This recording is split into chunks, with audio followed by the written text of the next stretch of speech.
بسم اللہ الرحمن الرحیم فَإِذَا قَضَيْتُمُ الصَّلَاةَ فَاذْكُرُوا اللَّهَ قِيَامًا وَقُعُودًا وَعَلَى جُنُوبِكُمْ فَإِذَا اطْمَأْنَنْتُمْ فَأَقِيمُوا الصَّلَاةَ۔ محترم اور معزز ناظرین، مجھے آپ کے سامنے سورہ نساء کی جس آیت مبارکہ کی تلاوت کا شرف حاصل ہوا، اس آیت کی روح سے اللہ رب العزت نے مریض کی نماز کا حکم ارشاد فرمایا ہے کہ جو شخص حالت مرض میں ہو، اس کو کس حالت میں اگر ہو تو کس انداز سے، کس طریقے سے نماز ادا کرنی چاہیے، اور پھر نماز کی ادائیگی کے لیے اس کو کن حالات کا سامنا کرنا پڑ سکتا ہے۔ آج آپ کے سامنے مریض کی نماز کے بارے میں چند مسائل شیئر کرنا چاہوں گا۔ مسئلہ نمبر 1 کہ اگر کسی مریض کے لیے کھڑے ہو کر نماز ادا کرنا دشوار ہو تو وہ بیٹھ کر نماز ادا کرے اور رکوع سجود کرے۔ اگر رکوع سجود پر قادر نہ ہو تو اشارہ کرے، لیکن سجدے میں رکوع کی نسبت زیادہ جھکے تاکہ رکوع اور سجدے میں فرق واضح ہو جائے۔ مسئلہ نمبر 2 کہ اگر کسی شخص کے لیے کھڑے ہو کر نماز ادا کرنا دشوار ہو اور لیکن وہ بیٹھنے پر قادر ہو اور رکوع سجود بھی کر سکتا ہو، تو پھر وہ چیئر کا استعمال بالکل نہ کرے، کیونکہ چیئر کا استعمال صرف اسی صورت میں ہونا چاہیے جب آپ کے گھٹنے اور پاؤں نہ مڑ سکتے ہوں،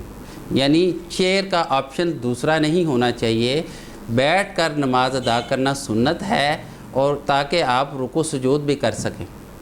مسئلہ نمبر 3 کہ اگر کوئی شخص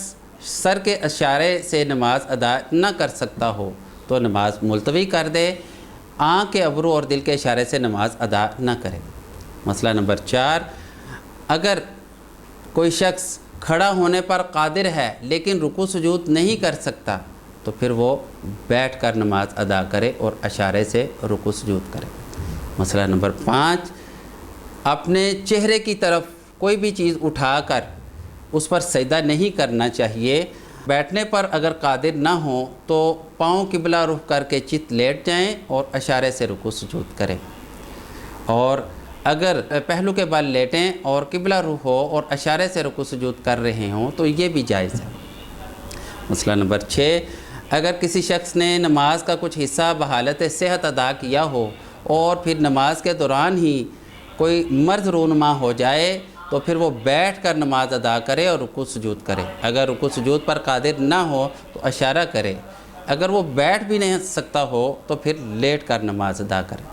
مسئلہ نمبر 7 کہ اگر کوئی شخص بحالت مرض بیٹھ کر نماز ادا کر رہا ہے اور پھر وہ اسی دوران تندرست ہو جائے تو بقیہ نماز وہ کھڑا ہو کر ادا کرے۔ مسئلہ نمبر 8 اگر کسی نے نماز کا کچھ حصہ اشارے سے ادا کیا ہو اور پھر وہ رکوع سجود پر قادر ہو گیا تو پھر وہ نماز کو دوبارہ ادا کرے۔ مسئلہ نمبر 9 کہ اگر کسی شخص پر 5 یا اس سے کم اوقات میں غشی طاری رہے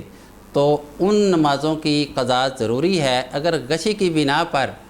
زیادہ نمازیں رہ جائیں تو ان کی قضا ضروری نہیں۔ مسئلہ نمبر 10 اگر کوئی شخص ایسے مرض میں مبتلا ہے کہ اس کو پیشاب یا پخانے کا احساس ہی نہیں ہوتا، اس کے خارج ہونے کا احساس نہیں ہوتا، تو پھر یعنی وہ پیمپر یوز کرتا ہے تو پھر اس کے لیے یہ ضروری ہے کہ وہ ایک نماز کے لیے ایک مرتبہ وضو کر لے، یعنی ہر نماز کے لیے اس کو علیحدہ سے وضو کرنا ہوگا۔ اگر کسی شخص کا مرض ایسا ہے کہ اس کو پانی کے استعمال سے اس کے مرض بڑھنے کا خدشہ ہو تو پھر وہ تیمم کرے، یعنی مٹی کا ایک ڈھیلا اپنے پاس رکھے اور پھر اس پر ہاتھ لگانے کے بعد منہ پر پھیر دے اور دوبارہ پھر ہاتھ لگا کر اس گرد سے بازوؤں کا مسح کر لے۔